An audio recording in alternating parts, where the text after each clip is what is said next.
যদি আপোনালোকে অৰুণোদয় আঁচনি লাভ কৰা নাই তো আজিৰ ভিডিঅ'টো আপোনালোকৰ বাবে অতি গুৰুত্বপূৰ্ণ হ'ব। নতুনকৈ অৰুণোদয় আঁচনি কিন্তু এপ্লাই চলি আছে। অৰুণোদয় নতুনকৈ আবেদন কৰিবৰ কাৰণে আপুনি কেনেকৈ আবেদন কৰিব, ফৰ্মখন ক'ত পাব, ফৰ্মখন কেনেকৈ ফিল আপ কৰিব, আজিৰ ভিডিঅ'টো মই সবিশেষ ষ্টেপ বাই ষ্টেপ দেখুৱাই দিম। আপোনালোকে ভিডিঅ'টো শেষলৈকে চাব। লগতে আপুনি যদি মোৰ চেনেলত নতুন হয় চেনেলটো ছাবস্ক্ৰাইব কৰিব, লগতে বেল আইকনটো প্ৰেছ কৰি দিব। বলক ভিডিঅ'টো আৰম্ভ কৰোঁ। এইখন হৈছে অৰুণোদয় আঁচনিৰ নতুন ফৰ্ম বা এইখন অৰুণোদয় আঁচনি 2.0 যিটো নতুন ফৰ্ম হয়। এই ফৰ্মখন আপুনি কি কৰিব, ফিল আপ কৰি জমা দিব লাগিব।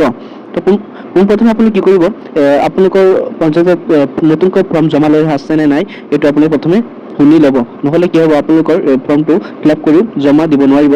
ফিল আপ কৰি আপোনালোকৰ কোনো ধৰণৰ লাভ নহ'ব। যদি জমা লৈ আছে তেনেহ'লে আপুনি কি কৰিব, নেক্সট প্ৰচেছসমূহ আপোনালোকে কমপ্লিট কৰি ল'ব। তো ফৰ্মখন আপুনি কেনেকৈ ফিল আপ কৰিব ইয়াৰ বিষয়ে মই বুজাই দিম, আৰু লগতে আপোনালোকৰ কি কি ডকুমেণ্টছৰ প্ৰয়োজন হ'ব এই ভিডিঅ'টোত মই আপোনালোকক জনাই দিম। তো আপোনালোকে ইয়াতে দেখা পাইছে যে ফাৰ্ষ্ট নেম, মিডল নেম এইবোৰ দিয়া আছে। তো আপোনালোকে যিজন মহিলা বা ছোৱালীৰ বাবে এপ্লাই কৰিব, ইয়াতে কিন্তু আপোনাৰ কি কৰিব, first name, middle name, last নেমটো দি দিব। তো 2 নম্বৰ চাব হৈছে ইয়াতে ডাব্লিউ দিয়া আছে, তাৰমানে ৱাইফ অফ, আৰু চিঅ মানে কেয়াৰ অফ, মানে যদি বিবাহিত হয় তেনেহ'লে ৱাইফ অফ দিয়া হ'ব, আৰু যদি কেয়াৰ অফ ছোৱালীটো অবিবাহিত হয় তেনেহ'লে কেয়াৰ অফজনৰ নাম ইয়াত দি দিব। তাৰপিছত আপুনি 3 নম্বৰ চাব হৈছে জেণ্ডাৰ চিলেক্ট কৰিব লাগিব। যিহেতু অৰুণোদয় মহিলাসকলৰ বাবে চ' ফিমেলে হ'ব, তো ইয়াতে আপোনালোকে জেণ্ডাৰটো দি দিব। আপোনালোকৰ এজ যিটো হয়, এজটো আপুনি কি কৰিব, 23 বৰ্ষৰ মতে আপোনালোকে বয়সটো কিন্তু দি দিব। তো 4 নম্বৰ আছে আপোনালোকৰ লোকেলিটি, তাৰপৰা 6 নম্বৰ বেছ হয় আপোনাৰ পুলিচ ষ্টেচন, 7 নম্বৰত আছে তো গাঁও পঞ্চায়তটো দি দিব, ব্লক দি দিব, তো ডিষ্ট্ৰিক্ট, মোবাইল নম্বৰ এইকেইটা আপোনালোকৰ মানে সহজ একদম হয়। চ' সকলো মানে ফিল আপ কৰি ল'ব পাৰিব সহজতে, কিন্তু ইয়াত এইখিনি কাম আপোনালোকে কৰি ল'ব পাৰিব।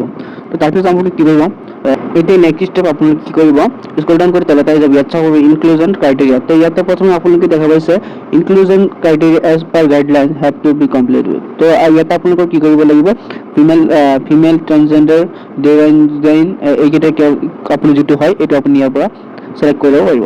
তো এইখিনি কাম কিন্তু আপোনালোকে বহুত সঠিককৈ কৰিব লাগিব, ইয়াতে কোনো ধৰণৰ খেলি মেলি নকৰিব।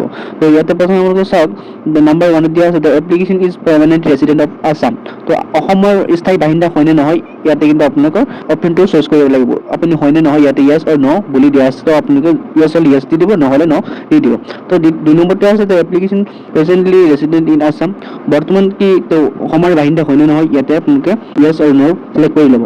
তো আপোনালোকে গোটেইকেইটা ইয়াতে আপোনালোকৰ য়েছ অৰ ন হয়, কোনটো কি হয় আপোনালোকে ইয়াতে আপোনাৰ যিটো হয় এইটো চিলেক্ট কৰি ল'ব। ইয়াৰ পিছত আপুনি কি ইয়াতে তলত চাব পাৰিছে এক্সক্লুজন ক্ৰাইটেৰিয়া।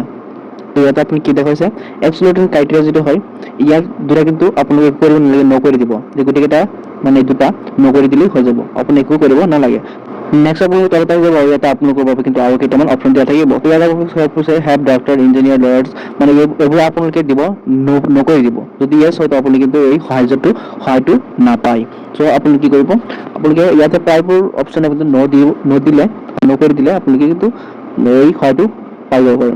তো ইয়াতে আপুনি চাব প্ৰিয়ৰিটি ক্ৰাইটেৰিয়া। তো ইয়াতে কিন্তু সকলো পৰিয়ালৰ বেলেগ বেলেগ হ'ব। তো যাৰ যিটো ক্ৰাইটেৰিয়া হয় বা ইলিজিবল হয়, য়েছ আৰু ন বাবে যিটো ইলিজিবল হয় সেইটোহে চিলেক্ট কৰি ল'ব।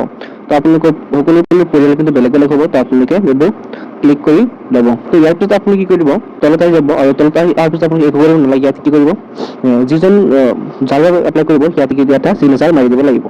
মাৰি দিয়াৰ পিছত আপোনালোকৰ ইয়াতে কিন্তু আৰু একো কৰিব নালাগে। এতিয়া আপোনালোকক মই অৰুণোদয়ৰ বাবে কি কি ডকুমেণ্টছ লাগিব সেইখিনি মই দেখুৱাই দিম। তো ইয়াতে আপোনালোকে চাব পাৰিছে প্ৰথমতে PAN card, Aadhaar card, domicile of Assam, bank account, bank passbook, দুটা ফটোকপি লাগিব আপোনাৰ, mobile number, ration card, income certificate, self declaration form, এইকেইটা কিন্তু আপোনালোকৰ থাকিব লাগিব। এইকেইটা ডকুমেণ্ট আপোনালোকে লগত কিন্তু জমা দিব লাগিব। তো তাৰ আগতে আপুনি কি কৰিব, পঞ্চায়তত এইবোৰ জমা লৈ আছে নাই সেইটো আপোনালোকে পঞ্চায়তত গৈ শুনি ল'ব লাগিব। আৰু ফৰ্মটো ক'ত পাব আপোনালোকে পাবৰ কাৰণে কি কৰিব, মোৰ ডিছক্ৰিপশ্যনত যিটো লিংক দিয়া আছে লিংকত ক্লিক কৰি ইয়াৰ পৰা ফৰ্মখন ডাউনলোড কৰি লৈ ফৰ্মটো ফিল আপ কৰি পঞ্চায়তত গৈ আপোনালোকে জমা দিব লাগিব। তেতিয়া আপোনালোকে কি কৰিব, অৰুণোদয়টো লাভ কৰিব। আৰু ভিডিঅ'টো ভাল পালে, যদি ভিডিঅ'টো ভাল লাগে তেনেহ'লে লাইক কৰিব, লগতে চেনেলটো নতুন হ'লে চেনেলটো ছাবস্ক্ৰাইব কৰিব।